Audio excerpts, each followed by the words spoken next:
Okay, today we'll start with a chapter called trigonometric equation. ठीक है। सबसे पहले मान लिया अगर मैंने से ये बोला जाए sine theta is equal to √3/2, इसका सोल्यूशन क्या होगा। तो प्रॉबेबली जो 9-10 पढ़ने के बाद 11th में आते हैं बच्चे, दिल से theta is equal to 60 degree. ये ठीक है, mostly this will be the answer. ये ठीक है, but if sine theta is equal to √3/2, अगर थीटा 60 डिग्री है तो ये इक्वेशन सही है, बट अगर थीटा 2π + 60 डिग्री है तो भी इक्वेशन सही है। या फिर अगर थीटा 2π/3 है तो भी सही है, π/3 पे भी सही है, 2π/3 पे भी सही है, एंड 2π -π/3 पे भी सही है। ऐसे करके तेरा इनफाइनाइट सोल्यूशन जो इसको सेटिस्फाई करेगा। तो अगर मैंने केवल थीटा बराबर 60 डिग्री या π/3 बोला, then this is not correct answer because this is not the entire solution. ये केवल एक part of the solution है, and when I'm asked to solve sin theta is equal to √3/2, I'm supposed to give all the solutions. ठीक है, तो अब we'll try to give all the solution. ठीक है, तो मतलब ये complete solution नहीं है, ये आंसर नहीं होना चाहिए। अब solution कैसे लिखेंगे, उसके लिए हम ऐसे देख सकते हैं कि अगर मान लिया sin थीटा √3/2 है, मतलब sin थीटा का वैल्यू पॉजिटिव है, तो दो एंगल आएंगे चारों क्वाड्रेंट में। चारों क्वाड्रेंट में से दो क्वाड्रेंट में दो एंगल आएंगे, एक तो फर्स्ट में और एक सेकंड में, क्योंकि यही साइन थीटा पॉजिटिव होता है। ये ठीक है, मान लिया ये π/3 है एंड दिस इज ऑल्सो π/3। ठीक है, तो हमारा आंसर क्या हो गया, ये वाला एंगल। अब ये वाला एंगल लिखने का एक तरीका तो हो गया, मैंने इसको π/3 लिख दिया। एक तरीका क्या होगा कि हमने एक राउंड ऐसे मारा फिर यहाँ पे पहुँचे। ठीक है, तो ऐसे लिखने पे ये एंगल विल बी 2π + π/3, या दो राउंड मारा तो 4π + π/3। ये ठीक है, या फिर हमने क्लॉकवाइज यहाँ से यहाँ तक गए, तो मतलब ऐसे क्लॉकवाइज जा रहे हैं तो नेगेटिव एंगल होगा -2π, फिर इतना एंटी क्लॉकवाइज तो -2π क्योंकि इतना क्लॉकवाइज है, और +π/3 क्योंकि इतना एंटी क्लॉकवाइज है। तो ये जो एंगल है वो इनमें से कोई भी एंगल हो सकता है, the infinite possibilities. In general हम क्या बोलेंगे कि ये 2nπ होता है और उससे π/3 ज़्यादा, तो this angle can be given and 2nπ + π/3। ठीक है, सिमिलरली ये वाला एंगल कैसे दे सकते हैं। ठीक है, लेट मी रीड्रॉ।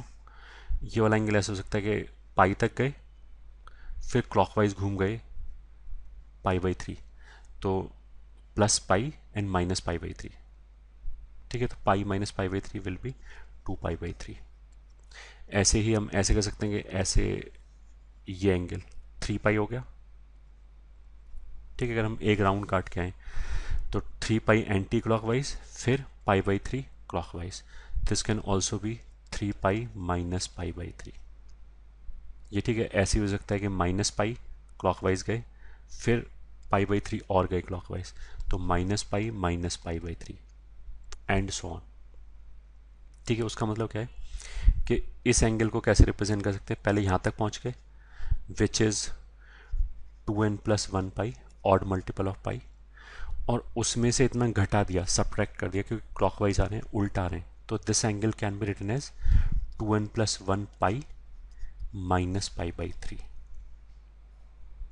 ठीक है, तो हमारे दो आंसर आएंगे इस इक्वेशन के करस्पॉन्डिंग, एक तो ये हो गया ये वाला एंगल और एक ये वाला एंगल। ठीक है, तो अब if I am giving sine theta, if I am given sine theta is equal to √3/2, my solution would be either theta is equals to 2nπ + π/3 or theta is equals to 2n + 1π - π/3। ये हमारा answer हो गया, ये general solution हो गया जहाँ पे n is any integer. ठीक है, एंड ऑफ कोर्स ये 2n + 1π - π/3 को ऐसे लिख सकते हैं 2n - 1π - π/3, वो तो एक ही बात है। 2n + 1 और 2n - 1 दोनों ही ऑड होता है, तो दोनों ही यहाँ पे आएगा। ठीक है, तो ऐसे या ऐसे लिखने से क्या होगा, ये वाला एंगल कवर हो जाएगा। ठीक है, बस अंतर क्या होगा कि यहाँ पे n की जिस वैल्यू के लिए ये एंगल आएगा, यहाँ से वही एंगल n की किसी दूसरी वैल्यू के लिए आएगा। जैसे मतलब इसमें मैंने n = 2 रखा, तो यहाँ से कितना आ जाएगा 5 पाई, तो यहाँ पे 3 रखना पड़ेगा तब 5 पाई आएगा, बट कवर सब हो जाएगा। ठीक है, तो ये हमारा सोल्यूशन हो गया। अब इस सोल्यूशन को हम और भी कॉम्पैक्ट फॉर्म में लिख सकते हैं। If I am able to observe कि ये इवन मल्टीपल ऑफ पाई में तो पाई बाई 3 ऐड हो रहा है, ऑड मल्टीपल ऑफ पाई में पाई बाई 3 सब्ट्रैक्ट हो रहा है। मतलब जब इवन मल्टीपल आए पाई का तब तो पाई बाई 3 ऐड कर दो, ऑड मल्टीपल आए तो सब्ट्रैक्ट कर दो। तो इसलिए इन दोनों को जॉइंटली या फिर कंबाइंड करके हम ऐसे लिख सकते हैं n pi plus -1n into pi by 3।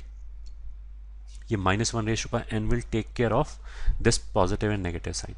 कैसे? अगर यहाँ पे n इवन होगा तो n तो दोनों जगह ऑफ कोर्स सेम ही रखा जाएगा, तो अगर n यहाँ पे इवन है तो ये -1n जो है वो +1 हो जाएगा, तो फिर ये जो पाई बाई 3 एंगल है वो ऐड हो जाएगा। अगर n ऑड होगा तो यहाँ से -1 आएगा तो ये सब्ट्रैक्ट हो जाएगा। तो जब यहाँ पे n इवन होगा तो ये ऊपर वाले सोल्यूशन सारे कवर हो जाएंगे, और जब यहाँ पे n ऑड होगा तो ये नीचे वाले सोल्यूशन सारे कवर हो जाएंगे। ठीक है, तो ये हमारा सोल्यूशन हो गया साइन के केस में।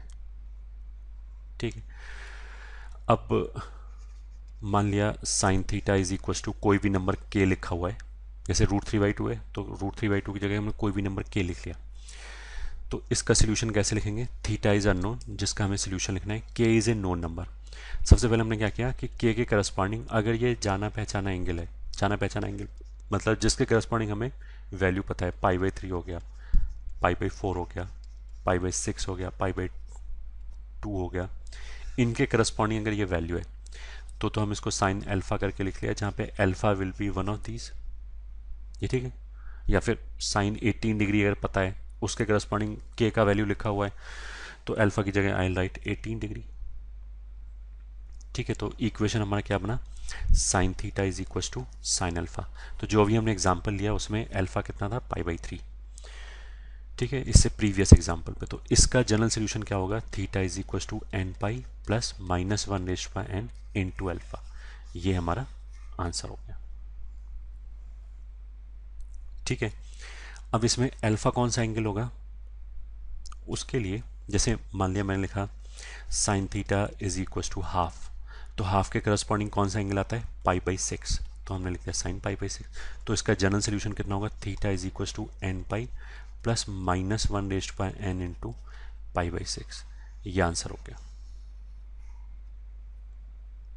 सही। अच्छा, अब अगर कोई बच्चा बोले कि हाफ तो वैल्यू साइन 5 पाई बाई 6 पे भी आ जाएगा, sine 5 pi by 6 is also half, तो कोई प्रॉब्लम नहीं है। इसी सोल्यूशन को हम ऐसे भी लिख सकते हैं, कोई फर्क नहीं पड़ता। These are both same thing, 5 pi by 6।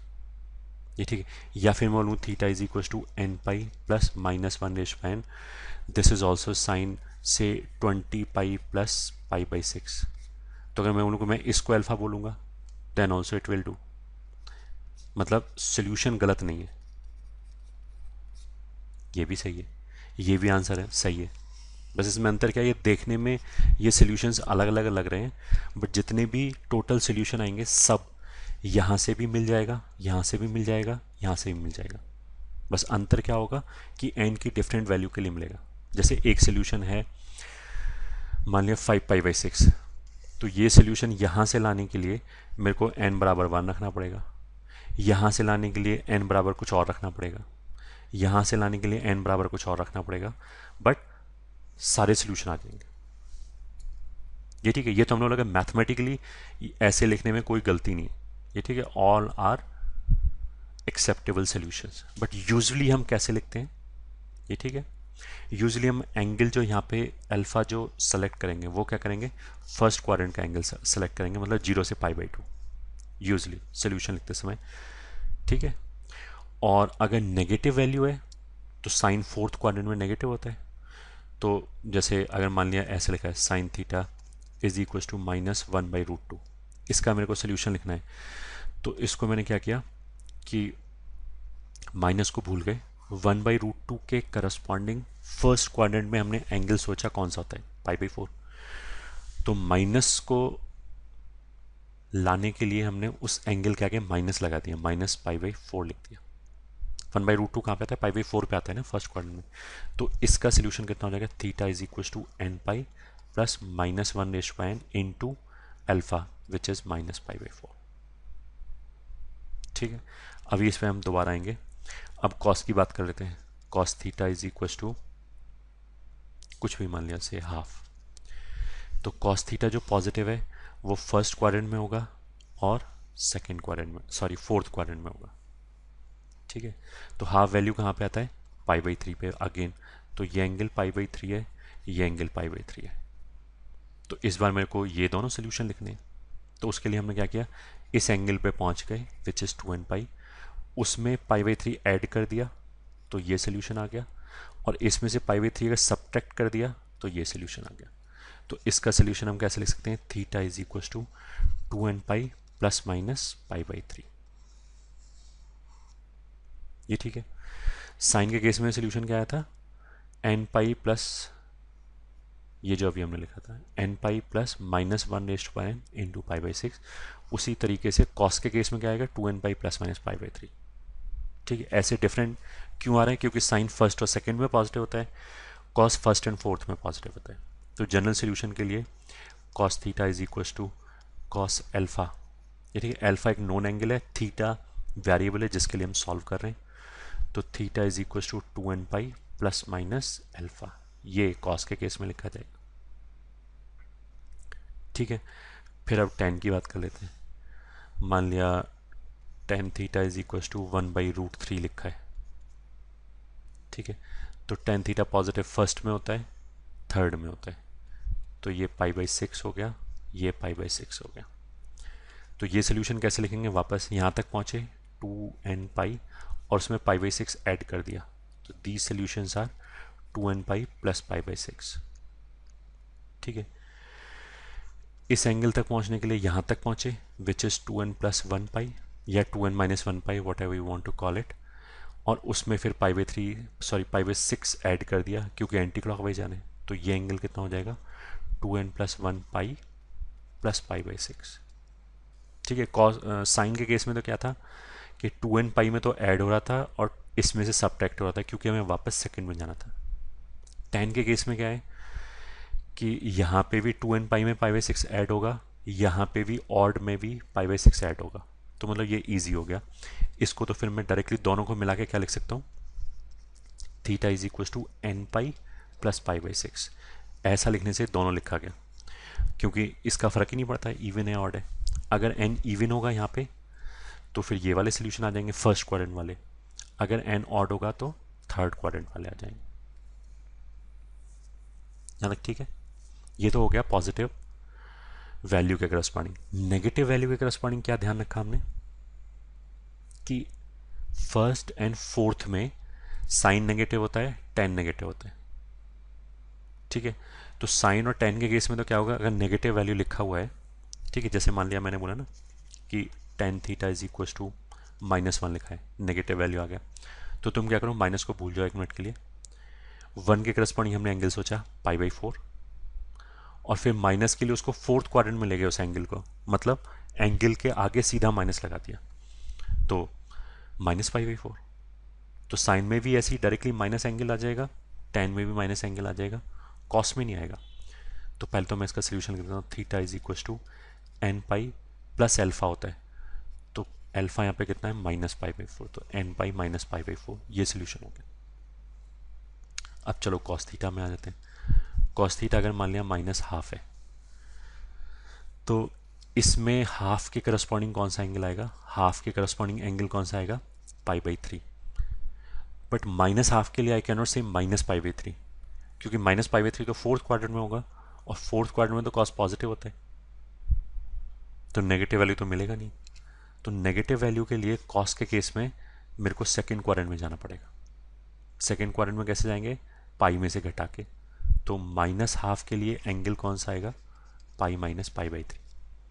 मतलब पॉजिटिव वैल्यू के करस्पॉन्डिंग एंगल देखा 0 और π/2 के बीच में, और अगर नेगेटिव है तो पाई में से घटा दिया उस एंगल को, तो ये कितना हो जाएगा 2π/3। तो यहाँ से सोल्यूशन कितना आ जाएगा, theta is equal to 2n pi plus minus alpha था, अल्फा का काम यहाँ पे 2π/3 करेगा। ठीक है, तो ये तो एक्सप्लेनेशन है कि ये हम सोल्यूशन, शायद तुमने 11th में सीबीएसई वगैरह में पढ़ा भी होगा, तो आई ट्राई टू एक्सप्लेन कि वो सोल्यूशन आता कहाँ से है। ठीक है, तो now formally I will start. First point, general solution of, ठीक है, first part sine theta is equal to sine alpha will be theta is equal to n pi plus minus 1/n into alpha. ये हो गया। ठीक है, second part cos theta is equal to cos alpha will be theta is equal to 2n pi plus minus alpha. ये cos के case में हो गया।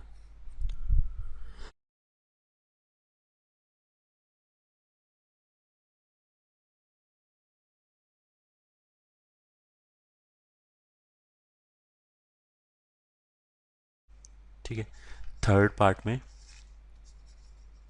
tan theta is equal to tan alpha will be theta is equal to n pi plus alpha. tan का काफ़ी simple सा है, n pi plus alpha. ठीक है, cos का भी सिंपल है, 2n pi plus minus alpha. Sine का देखने में थोड़ा कम बसम है ये, ठीक है, बट ये तीनों ही हमें याद रखना है। और इन तीनों के अलावा अगर कॉट है, कोसेक है, सेक है, तो उसको इन तीनों में कन्वर्ट करके सॉल्व करेंगे। कोसेक है तो उसको पलट दिया, साइन में कन्वर्ट कर दिया, साइन का सोल्यूशन लिख दिया। ये ठीक है। ऐसी कॉट है तो उसको पलट के टेन में लिख दिया और टेन का फिर सोल्यूशन लिख दिया। ये तो हमारा फर्स्ट पॉइंट था। नाउ सेकेंड पॉइंट, अच्छा अल्फा कैसे लिखेंगे?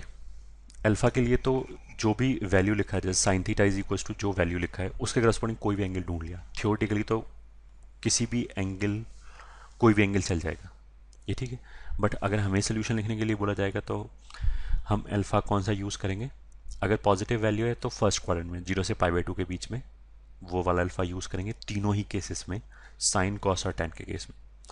अगर नेगेटिव वैल्यू है तो साइन और टेन में क्या किया, फर्स्ट क्वाड्रेंट वाली वैल्यू, फर्स्ट क्वाड्रेंट वाले एंगल के आगे माइनस लगा दिया। कॉस के केस में क्या किया, फर्स्ट क्वाड्रेंट वाले एंगल को पाई में से घटा दिया, तो सेकेंड क्वाड्रेंट में पहुंच जाएगा। सेकेंड क्वाड्रेंट में कॉस नेगेटिव होता है, तो negative value will be taken care. ये ठीक है। अच्छा, फिर प्रिंसिपल वैल्यू क्या होता है सोल्यूशन का, जो 0 और 2π के बीच में लाई करे। ठीक है, तो प्रिंसिपल वैल्यू ऑफ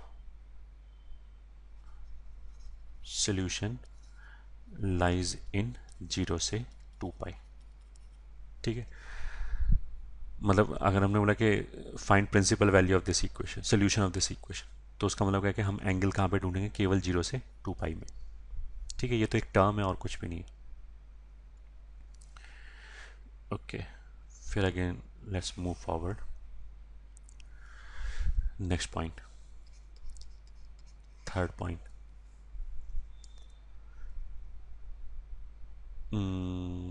अगर मान लिया, चलो एक पॉइंट तो ये हो गया, टी स्क्वायर थीटा बराबर टी स्क्वायर अल्फा। ठीक है, जहाँ पे टी साइन कॉस टेन कुछ भी हो सकता है। ठीक है, टी स्क्वायर थीटा बराबर टी स्क्वायर अल्फा में क्या होगा कि T theta will be plus minus T alpha. अच्छा, साइन का, कॉस का और टेन का अलग अलग टाइप का सोल्यूशन क्यों आया? जैसे कॉस का आया 2n pi plus minus alpha, ten का आया n पाई प्लस अल्फा, क्योंकि कॉस का जो वैल्यू है वो पॉजिटिव फर्स्ट और फोर्थ में होता है, टेन का वैल्यू जो पॉजिटिव है वो फर्स्ट एंड थर्ड में होता है, तो ऑफकोर्स सेकेंड और फोर्थ में नेगेटिव वैल्यू होता है। उसकी वजह से वो सोल्यूशन अलग अलग आया। बट अगर मान लिया स्क्वायर करके इक्वेशन लिखा है, ये तो एक पर्टिकुलर केस हो गया, तो फिर भले ही साइन हो, भले ही कॉस हो, भले ही टेन हो, टी थीटा बराबर प्लस माइनस टी अल्फा का मतलब क्या है कि चारों क्वाड्रेंट में वैल्यू आएगा। अब चारों क्वाड्रेंट में वैल्यू सभी के लिए आएगा, तो इन चारों क्वाड्रेंट की वैल्यू को लिखने का तरीका कितना है, ये even multiple of pi plus alpha, even multiple of pi minus alpha, तो उससे ये दोनों लिखे गए। और odd multiple of pi plus alpha से ये लिखा गया, odd multiple of pi minus alpha से ये लिखा गया। तो उसका मतलब क्या है कि इसका सोल्यूशन हमेशा ही क्या रहेगा, n pi plus minus alpha.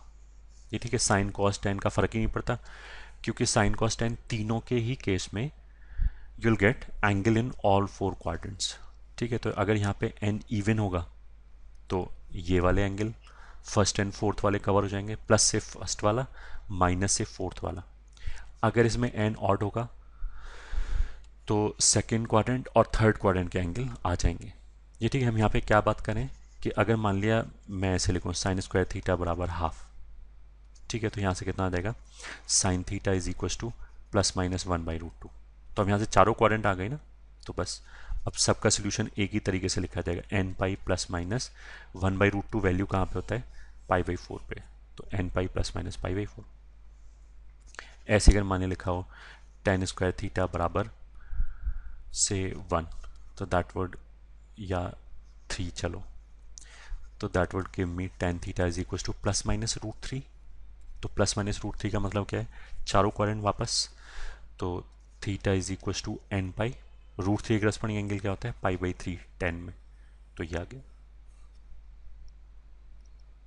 ठीक है, okay. And then fourth point, मतलब फोर्थ पॉइंट स्पेशल केसेस हो गए, सम स्पेशल केसेस, कि अगर साइन थीटा बराबर 0 हो या टेन थीटा बराबर 0, तो that means theta is equal to n पाई।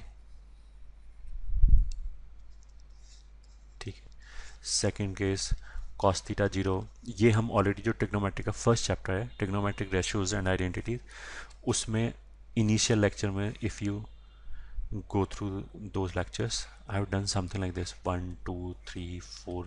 फिर मैंने ये बोला था कि यहाँ पे साइन 0 होता है, कॉस का वैल्यू 1 होता है, तो ये वहाँ से भी याद कर सकते थे।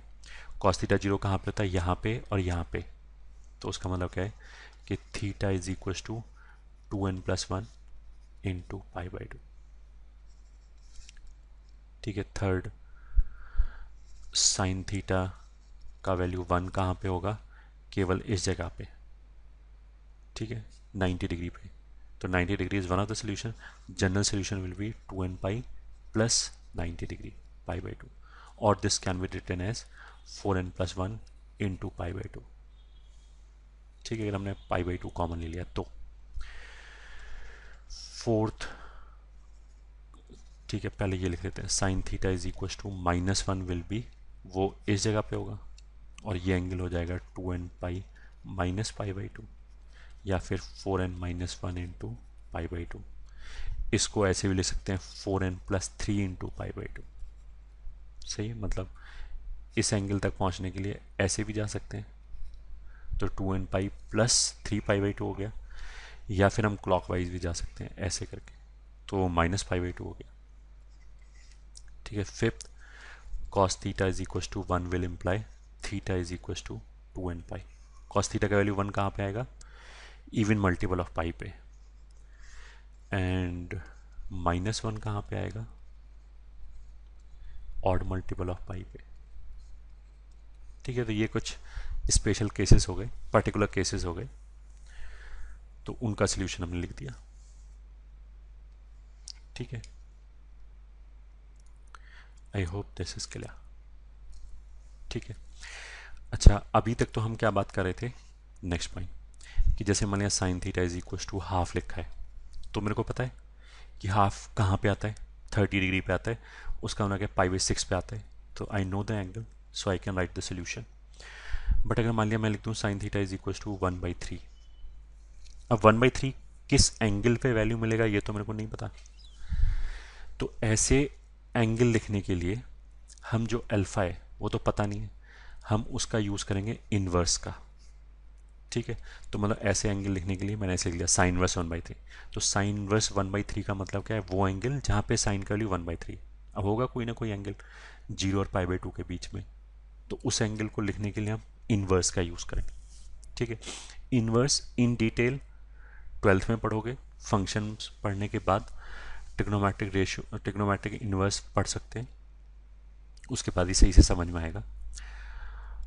फॉर द टाइम बीइंग तो बस हमने ये इतना मान लिया कि जिस वैल्यू के करस्पॉन्डिंग हमें एंगल नहीं पता, 30, 60, 45, 90, 0, और जैसे 18 है, 15 डिग्री है, 75 डिग्री है, इनका वैल्यूज़ तो हम निकाल सकते हैं।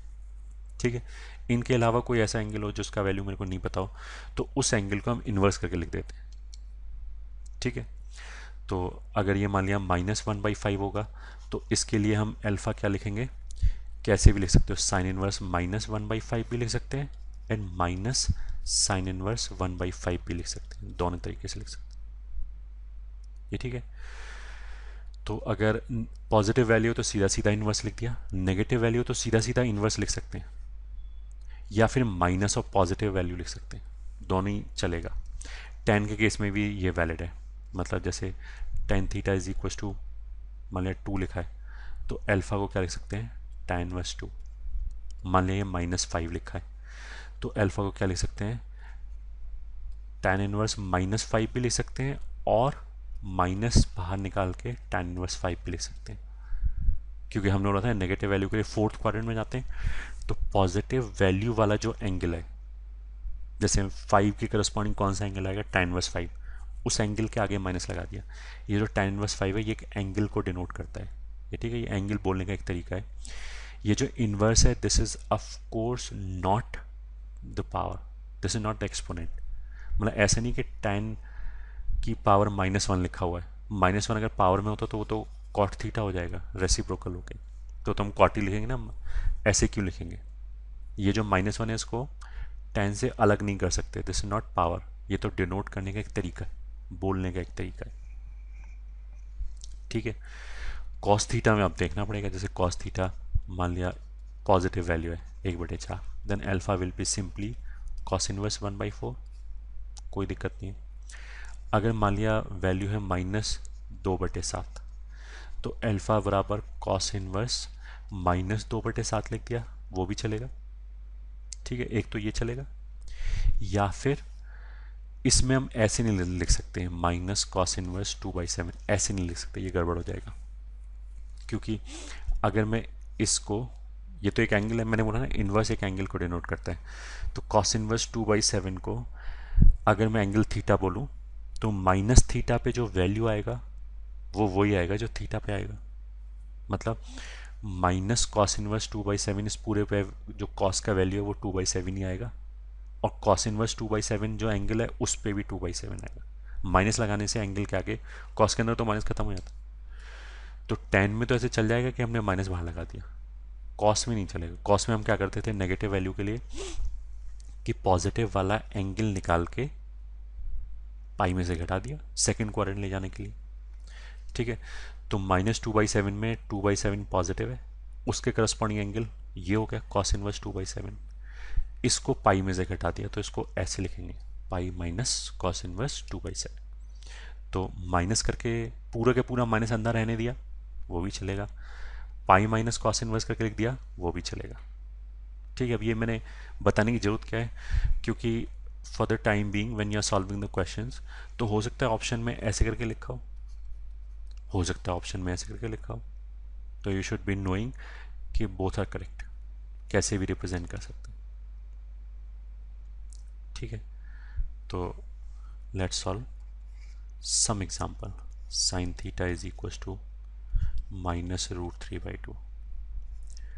ठीक है, sine theta is equal to 2/5, tan theta is equal to 7, cos square theta is equal to 1/2, और sec theta is equal to 3, cot theta is equal to -4। ठीक है, और cos theta is equal to -3/7। मान लीजिए इनके equations के solutions लिखने, तो कैसे लिखेंगे, √3/2 के करस्पॉन्डिंग साइन में एंगल कितना आएगा, π/3, माइनस है तो -π/3, तो theta is equal to n pi, plus minus 1/n into minus pi by 3। ठीक है, इस माइनस को यहाँ ला के भी लिख सकते हैं, so this can also be written as n pi minus minus 1/n into pi by 3, दोनों ही चलेगा। यहाँ से कितना हो गया, theta is equal to n pi plus minus 1/n into 2/5 के करस्पॉन्डिंग एंगल नहीं पता तो साइन इनवर्स में लिख दिया, साइन इनवर्स 2/5, ये आंसर हो। ऐसे इसमें tan के केस में सोल्यूशन कितना होता है, n पाई प्लस एल्फा, 7 के करस्पॉन्डिंग मेरे को नहीं पता एंगल क्या होगा, तो सिंपली tan इनवर्स 7, ये हो गया आंसर। ठीक है, कॉस स्क्वायर थीटा बराबर हाफ, तो यहाँ से कॉस थीटा कितना आ जाएगा, प्लस माइनस 1/√2, तो ये तो वही चारों क्वाड्रेंट वाली वैल्यू आ गया।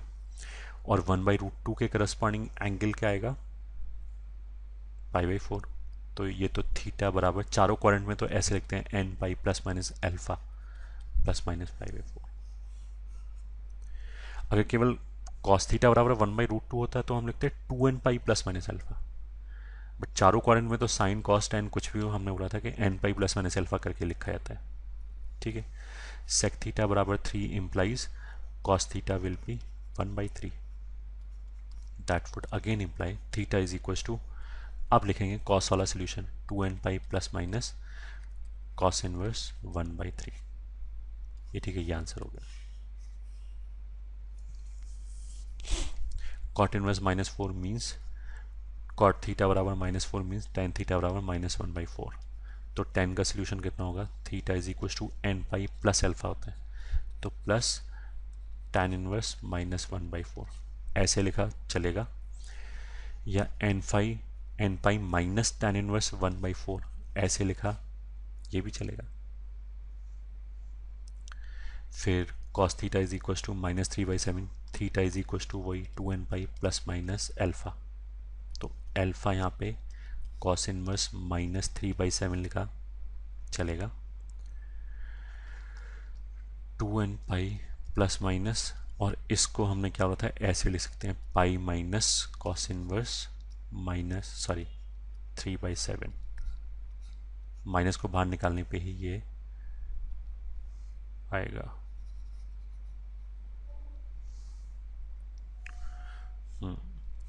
3/7 ऐसे भी चलेगा।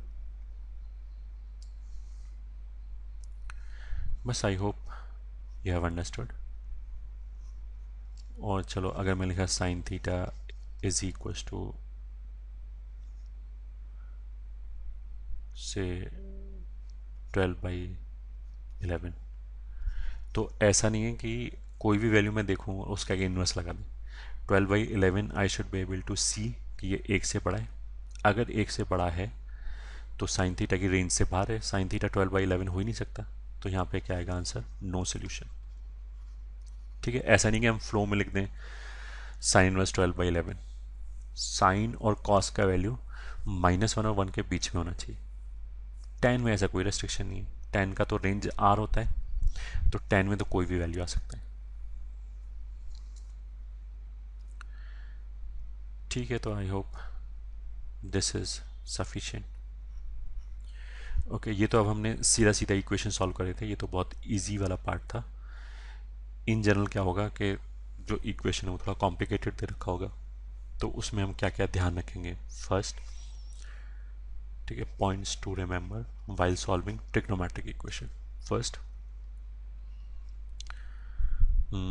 Cancellation, squaring should be avoided। ठीक है, कैंसिलेशन से क्या होगा, अगर दोनों तरफ sin x आ जाए तो हम sin x को नहीं कैंसिल करेंगे, उससे क्या होगा, रूट लूज हो जाएगा। कैंसिलेशन की वजह से क्या हो सकता है, वी मे लूज रूट्स। ठीक है, स्क्वायरिंग की वजह से we may get extra solution.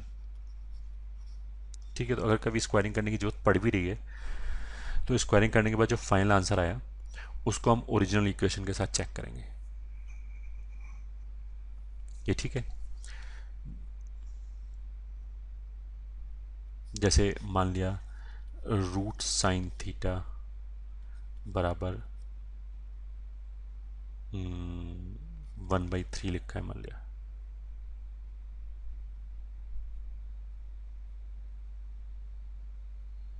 ये ठीक है। मान लिया ये लिखा है रूट साइन थीटा बराबर -1/3। अगर इसको मैंने स्क्वायरिंग किया तो I get sine theta is equal to 1/9। ये ठीक है। बट हमें यहाँ से समझ आना चाहिए कि स्क्वायर रूट जो है वो हमेशा पॉजिटिव ही डिफाइन होता है, पॉजिटिव और जीरो। स्क्वायर रूट कभी नेगेटिव नहीं होता बाय डेफिनेशन। मतलब ये हम पहले डिस्कस कर चुके हैं कि √9 इज़ नॉट +-3, √9 इज़ ओनली 3। तो इस रूट की वजह से वैल्यू नेगेटिव नहीं आ सकता, और इधर नेगेटिव वैल्यू लिखा है तो क्लियरली इसका आंसर क्या है, नो सोल्यूशन। बट स्क्वायरिंग करने की वजह से जो इक्वेशन आया sine theta is equal to 1/9, वो तो एक वैलिड सोल्यूशन दे देगा। तो ये सोल्यूशन रिजेक्ट हो जाना चाहिए क्योंकि ओरिजिनल इक्वेशन को सेटिस्फाई नहीं करेगा। तो इसलिए स्क्वायरिंग की वजह से फालतू का सोल्यूशन, और यू में गेट एक्सट्रीनियस रूट बोलते हैं या एक्स्ट्रा सोल्यूशन बोलते हैं, वो आ सकता है। इसलिए कभी भी अगर हमने स्क्वायरिंग किया तो final solution should be verified with original equation. ये ठीक है। सेकंड, अच्छा, फॉर्मूला लगाने से, मैनिपुलेशन करने से, टर्म्स को इधर उधर ले जाने से सोल्यूशन चेंज हो सकता है। ये ठीक है। तो सोल्यूशन जो है should satisfy equation in original form. Original form में जो इक्वेशन दे रखा है उसको सेटिस्फाई करना चाहिए। इसका मतलब क्या है कि फॉर एग्जांपल मान लिया ऐसे लिखा है sin³ θ/1 - cos θ बराबर कुछ भी 2/11। मान लिया ये क्वेश्चन है, ठीक है। इसको मैंने सॉल्व करने के लिए क्या किया, क्रॉस मल्टीप्लाई किया और इसको ऐसे लिख दिया, ठीक है। तो ऐसा लिखने से क्या हो गया, क्वेश्चन चेंज हो गया। बिकॉज इसमें अगर मान लिया cos θ 1 के बराबर हो गया तो sin θ 0 होता है। cos θ जब 1 होगा 2n पाई पे तो sin θ 0 होगा। तो ये भी 0 हो गया, ये भी 0 हो गया। तो 0 बराबर 0 सेटिस्फाई करेगा, ठीक। cos θ बराबर 0 मतलब थीटा बराबर 0 ले लिया फॉर एग्जाम्पल, या 2 पाई ले लिया, वो इसका सोल्यूशन है। बट यहाँ पे अगर मैंने थीटा बराबर 0 रखा तो डिनोमिनेटर 0 हो जाएगा, तो दिस इज अनडिफाइंड। तो अगर क्वेश्चन हमारा इस फॉर्म में लिखा हुआ है then theta is equal to 0 और 2 pi is not acceptable. But अगर ओरिजिनल क्वेश्चन इस फॉर्म में दे रखा हो तो इसमें theta is equal to 0 is acceptable. तो कहने का मतलब क्या है कि अगर ये ओरिजिनल इक्वेशन था, इसको मैंने इधर कन्वर्ट किया, तो फाइनल सोल्यूशन वापस हमें ओरिजिनल इक्वेशन के साथ वेरीफाई करना पड़ेगा।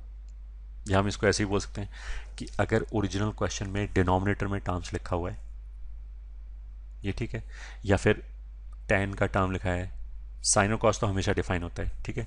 tan हो गया, sec हो गया, cosec हो गया, cot हो गया, ये हमेशा डिफाइन नहीं होता है। तो अगर इक्वेशन में tan, cot, sec, cosec इनमें से कुछ इन्वॉल्व है या फिर टर्म डिनोमिनेटर में लिखा हुआ है, तो फाइनल सोल्यूशन को एक बार ओरिजिनल इक्वेशन के साथ जरूर चेक किया, ठीक है। क्योंकि हो सकता है कि हमने मैनिपुलेशन करके डोमेन चेंज कर दिया हो, एक्सप्रेशन का फॉर्म चेंज कर दिया हो, ठीक है।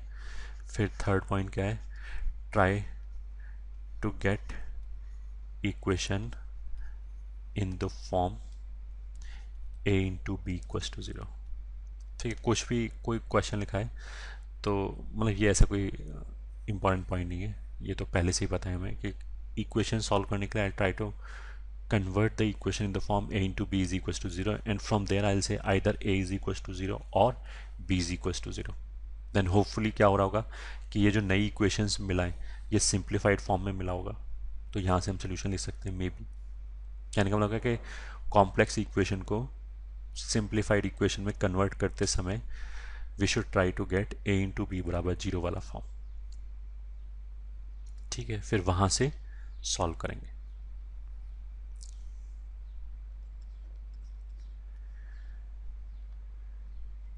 फोर्थ, फोर्थ क्या है, यहाँ पे हमने क्या बोला, a into b equals to 0। बाकी जो मैनिपुलेशंस हैं, मैनिपुलेशंस में ट्रिग्नोमेट्री के फॉर्मूले में बहुत अच्छी तरह याद होने चाहिए, और एक्सप्रेशंस को किस किस एक्सप्रेशन को क्लब करना है वो हमें अच्छी तरह पता होना चाहिए, ये ठीक है। और हम बोल सकते हैं try to get equation in terms of a single variable, ठीक है। फॉर एग्जांपल अगर मान लिया ऐसे लिखा है cos square theta minus 3 sine theta, ये ठीक है, +1 बराबर 0, ठीक है।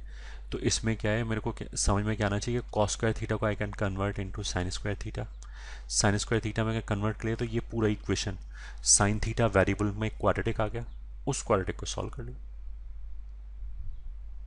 ये ठीक है। उस क्वाड्रेटिक को सॉल्व कर लिया तो फिर सिंपल इक्वेशंस आ जाएंगी। ओके, फिफ्थ पॉइंट, कुछ क्वेश्चन में ऐसा हो सकता है कि मान लिया उसने बोला कि find number of solution between 0 and 2 पाई, ये ठीक है। और मान लिया उस केस में हमारा इक्वेशन ऐसे ब्रेक हो जाए कि ए बी बराबर 0, फिर हमने बोला कि ए बराबर 0 बी बराबर 0, फिर हम इसके सोल्यूशंस काउंट कर दें, ठीक है। तो फिर हमें ये ध्यान रखना चाहिए कि मान लिया ए बराबर 0 के मैंने सोल्यूशन निकाले, 5 सोल्यूशन आ गए, बी बराबर 0 के सोल्यूशन निकाले, मान लिया 3 सोल्यूशन आ गए 0 से 2 पाई के बीच में, तो I should not rush to say the number of solution is 5 + 3 बराबर 8, बिकॉज दिस मे हैपन कि एक सोल्यूशन दोनों जगह आ रहा हो, तो अगर दोनों जगह आ रहा है तो वो ओवर काउंट हो जाएगा, 2 बार काउंट हो जाएगा। तो इसलिए अगर क्वेश्चन में कभी भी नंबर ऑफ सोल्यूशन के बारे में बोला गया कि 0 और पाई के बीच में नंबर ऑफ सोल्यूशन बताओ, then I should look for repeated solution, या ऐसा तो नहीं कि कॉमन सोल्यूशन आ रहा है, ये ठीक है। If question asks for number of solution, then look for common solution, ये ठीक है, बिफोर काउंटिंग।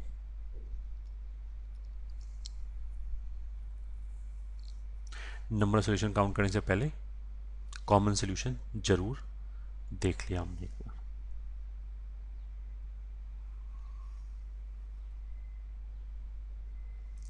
ठीक है।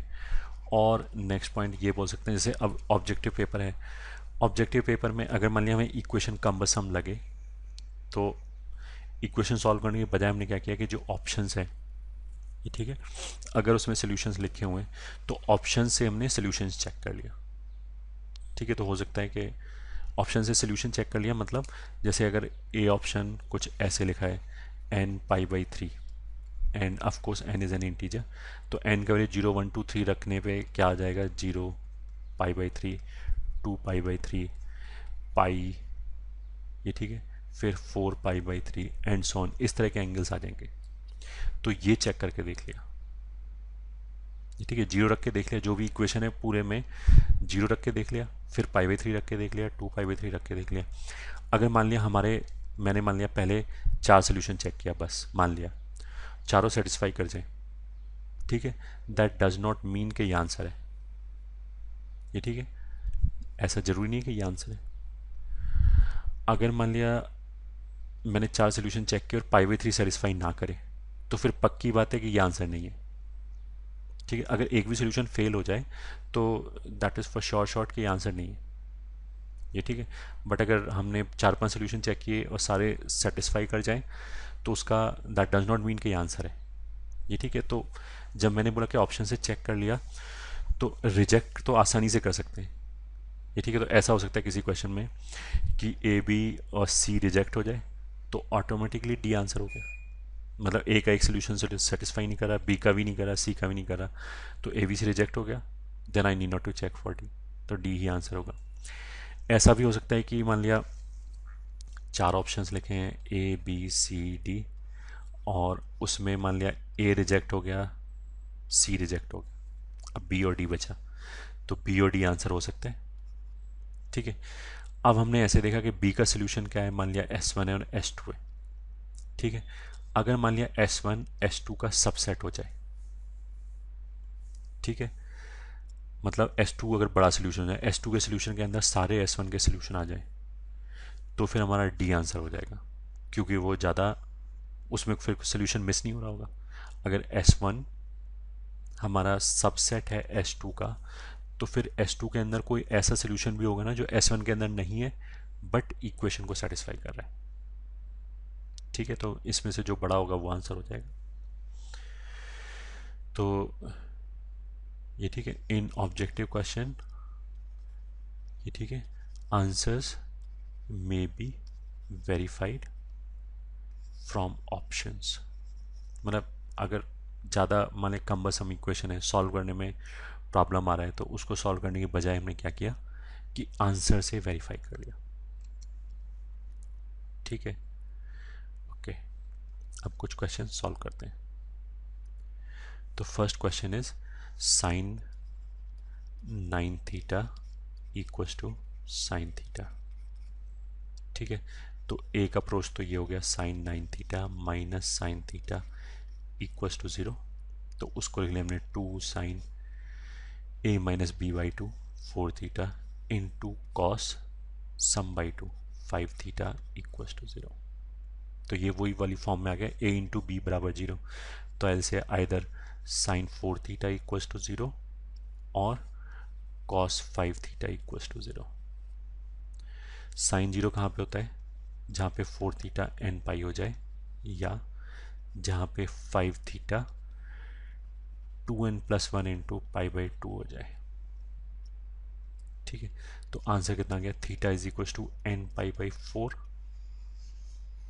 ये ठीक है, और theta is equal to 2n plus 1 into pi by 10, ये आंसर। अच्छा, जब हमने और लिखा है तो उसका मतलब क्या है कि ये भी सोल्यूशन है एंड ये भी सोल्यूशन, दोनों सोल्यूशन है, इनका आपस में कोई रिलेशन नहीं। रिलेशन ये मतलब ये यहाँ पे मैंने n लिखा है, यहाँ पे भी n लिखा है, तो उसका आपस में कोई रिलेशन नहीं है। ऐसा नहीं कि मैं n का वैल्यू 2 रखूँ यहाँ पे तो 2 यहाँ पे भी रखा जाएगा, क्योंकि दोनों ही सोल्यूशन है। ठीक है, मतलब यहाँ पे n का वैल्यू 2 रखो, यहाँ पे n का वैल्यू सारे इंटीजर रख सकते हैं, 0 1 2 3 4। तो यहाँ पे n के सारे वैल्यू रख के जो आंसर आए और यहाँ पे n के जो सारे वैल्यू रख के आंसर आए, उन दोनों को मिला के कंप्लीट आंसर आएगा। मतलब कुछ इंटरसेक्शन वगैरह नहीं लेना है, और लिखा है ऑर्गेनो का ये इंडिपेंडेंट सोल्यूशन है, ये इंडिपेंडेंट सोल्यूशन, आपस में सच कोई रिलेशन नहीं। N is an integer. ठीक है, आई कैन ऑल्सो डू कि यहाँ पे मैंने एन यूज़ कर लिया और यहाँ पे एम यूज़ कर लें, मतलब 2m plus 1 into pi by 10 लिख सकते हैं। दैट इज ए मटीरियल, दोनों की बातें। ठीक है, तो ये हमारा आंसर हो गया। सेकेंड क्वेश्चन में अब अपने आप कर सकते हो कि कॉस को या फिर साइन को, किसी को भी दूसरे में कन्वर्ट कर लिया। जैसे कॉस को मैं लिख लिया sine pi by 2 minus 7 theta, तो दोनों तरफ साइन साइन हो गया, फिर एक तरफ लाके ऐसे सॉल्व कर लिया। ठीक है, अच्छा, ये जो इक्वेशन लिखा है साइन 9 थीटा बराबर साइन थीटा, इसको हम वैसे भी सॉल्व कर सकते हैं स्टैंडर्ड इक्वेशन से। जो सोल्यूशन था sine theta is equal to sine alpha का, वो ऐसे था theta is equal to n pi plus minus 1/n times alpha. तो उसके हिसाब से अगर मैं इसको सॉल्व करूँ 9 थीटा बराबर n pi plus minus 1/n into theta, तो ये भी चलेगा, ये ठीक है। बट अगर मेरे से सब्जेक्टिव में सॉल्व करने के लिए बोला जाए तो यहाँ पे I can not leave the answer, because मेरे को थीटा के लिए सॉल्व करना है। तो अननोन को अननोन के टर्म्स में तो नहीं छोड़ सकते। ठीक है, तो फिर मेरे को थीटा लेफ्ट पे लाना पड़ेगा। थीटा लेफ्ट पे लाने के लिए मेरे को ये पता होना चाहिए कि यहाँ से प्लस आएगा माइनस आएगा। तो यहाँ से फिर दो केसेस बन गए कि n अगर इवन है, ठीक है, मान लिया n 2m के बराबर है, इवन नंबर 2n के बराबर है, तो इसको ऐसे लिख सकते हैं 9 थीटा बराबर 2m पाई, और n अगर इवन है तो दिस विल बिकम 1, तो प्लस थीटा। ये लेफ्ट पे जाके कितना हो गया 8 थीटा, और 8 से अगर डिवाइड कर दिया तो ये हो जाएगा m पाई बाई 4। सही है, यहाँ पे m क्या है? कोई भी इंटीजर, इवन ऑड कुछ भी हो सकता है। 2m लिखने की वजह से n हमेशा इवन होगा, तो ये तो हमारा केस 1 हो गया। केस 2 में अगर n ऑड है, मतलब n को मान लिया 2m प्लस 1, तो फिर यहाँ से सोल्यूशन कितना आ जाएगा 9 थीटा बराबर 2m प्लस 1 इंटू पाई, और n अगर ऑड है तो ये माइनस 1/n जो लिखा हुआ है ये दिस विल बिकम माइनस है, तो this is theta.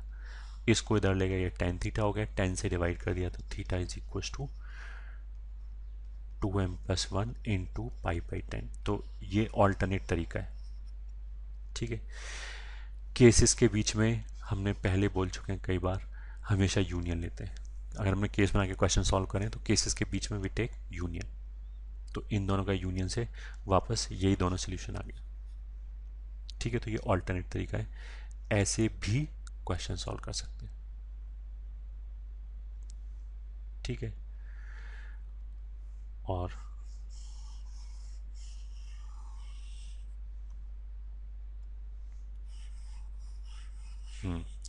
Next question क्या है? क्वेश्चन नंबर 2 तो मैंने बोल ही दिया कि क्वेश्चन नंबर 2 के लिए क्या करेंगे, साइन को कॉस में कन्वर्ट कर लिया या फिर कॉस को साइन में कन्वर्ट कर लिया, फिर साइन ए माइनस साइन बी का फॉर्म लगा दिया या cos A minus cos B का फॉर्म।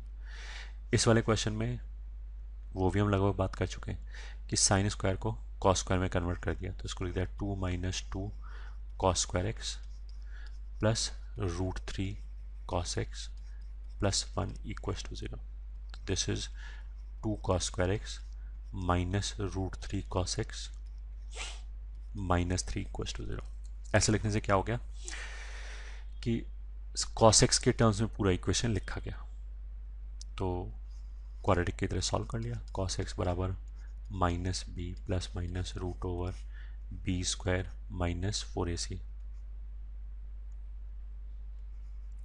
24/2a4।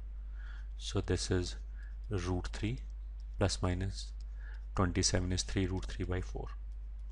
ठीक है, तो प्लस लिया तो √3 आ गया, माइनस लिया तो माइनस 2√3 आ गया, तो वहाँ से √3/2 ये हो गया। ठीक है, तो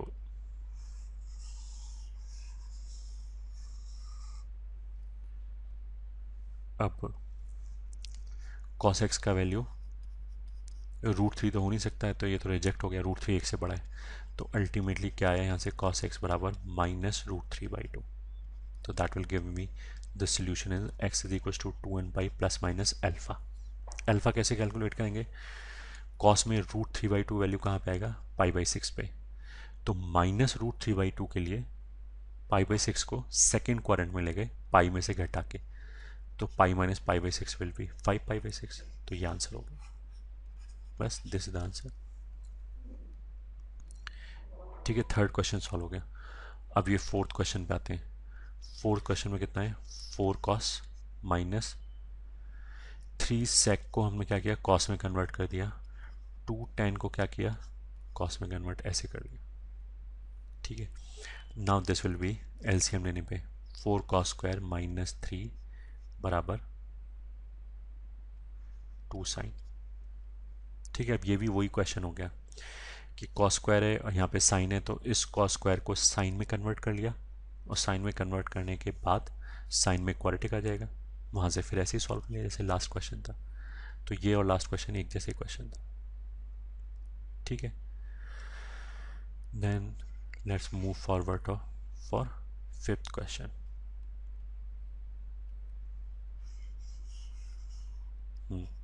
फिफ्थ क्वेश्चन में क्या है, इसी जैसे ये लिखा है 1 माइनस टेन थीटा को 1 मिनट के टी बोल दिया। पूरा इक्वेशन पढ़ते समय मेरे को ट्रिग्नोमेट्री के फॉर्मूले बहुत अच्छी तरह याद होने चाहिए, because then only I will be able to identify that sine 2 theta can be expressed in terms of tan theta. Sine 2 theta कितना होता है, 2 tan theta upon 1 plus tan square theta बराबर 1 प्लस 10। ठीक है, तो ऐसा करने से पूरा इक्वेशन एक सिंगल वेरिएबल tan के टर्म्स में आ गया। अब इसको सिंप्लीफाई कर लिया, दिस इज 1 माइनस 10, और यहाँ आ जाएगा, अगर एलसीएम लिया तो न्यूमरेटर में आ जाएगा यहाँ से 1 प्लस 10 स्क्वायर प्लस 2 10, तो वो हो गया 1 प्लस 10 का whole square upon 1 plus 10 square is equal to 1 plus 10। अब 1 प्लस 10 दोनों तरफ से कैंसिल नहीं करेंगे वरना सोल्यूशन लूज हो जाएगा, तो हमने क्या किया, एक तरफ लाके कॉमन ले लिया, इसको इधर ले आए पूरे टर्म को और कॉमन ले लिया 1 प्लस 10। तो यहाँ पे कितना बचेगा, एक 1 माइनस 10 एक 1 प्लस 10, तो वो मिलके 1 माइनस 10 स्क्वायर हो गया। डिनोमिनेटर में ये 1 प्लस 10 स्क्वायर, और इसको कॉमन लेने के बाद 1 बचा, तो ये हो गया, this will give you 1 plus 10 into LCM लेने पे minus 2 tan square upon 1 plus tan square equals to 0। ठीक है, तो न्यूमरेटर ही 0 हो सकता है, डिनोमिनेटर से कुछ होगा नहीं, तो यहाँ से कितना आ गया tan थीटा।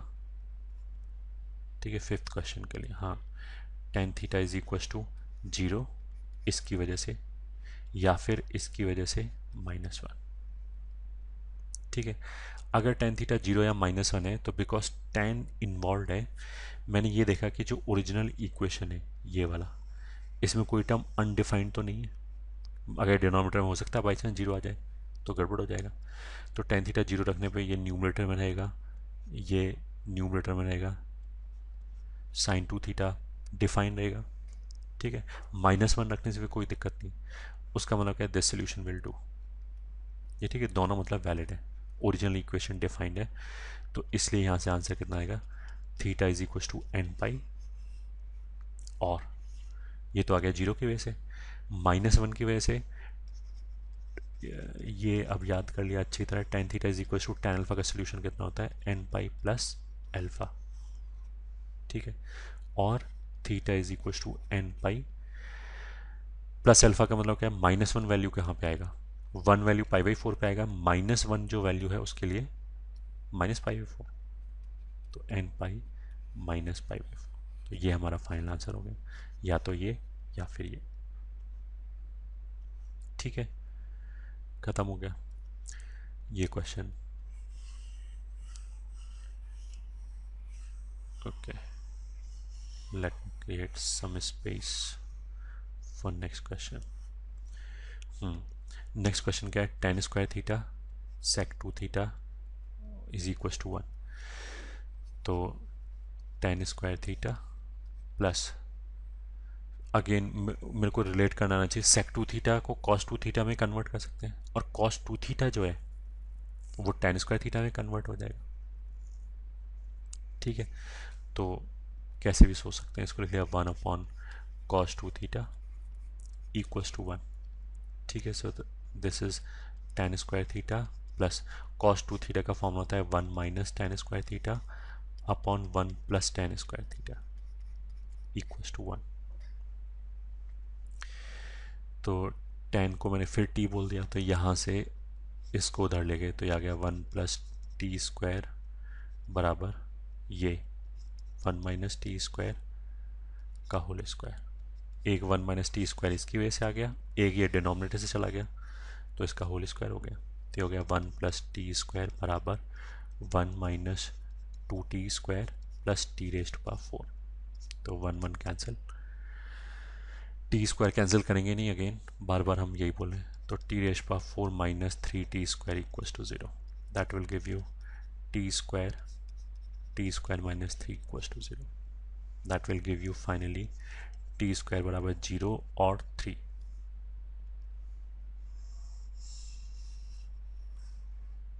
ठीक है, ओके, जब ये सोल्यूशन आ गया तो फिर एक बार हमने चेक किया कि ओरिजिनल इक्वेशन कोई दिक्कत तो नहीं है। अगर tan स्क्वायर थीटा 0 है तो ये न्यूमरेटर में 0 रहेगा, कोई दिक्कत नहीं है। सेक वाला जो टर्म है वो अल्टीमेटली ऐसे लिखा गया, ये ठीक है, तो इसमें अगर tan 0 है तो कोई दिक्कत नहीं, ऊपर नीचे 1 1 बचेगा। फिर ऐसे ही 3 की वजह से इस tan को कोई दिक्कत नहीं है, sec 2 थीटा का जो टर्म है वो ऐसे लिखा गया, यहाँ पे भी कोई दिक्कत नहीं। That means all are acceptable solutions. तो अगर एक्सेप्टेबल है तो अब हम फाइनल सोल्यूशन लिख सकते हैं। ठीक है, फाइनल सोल्यूशन tan थीटा बराबर 0 से आ जाएगा, theta is equal to n pi, और यहाँ से दूसरा इक्वेशन क्या है, tan स्क्वायर थीटा बराबर 3, या फिर tan थीटा बराबर प्लस माइनस √3। और जैसे हमने बोला था कि अगर प्लस माइनस दोनों वैल्यू आ जाए तो फिर एंगल चारों क्वाड्रेंट में आएगा, चारों क्वाड्रेंट में आएगा तो उसको लिखने का वही तरीका है, n pi plus minus alpha, तो प्लस माइनस π/3। तो ये हमारा नेट आंसर हो गया इन दोनों को मिला के। सो this is the entire solution.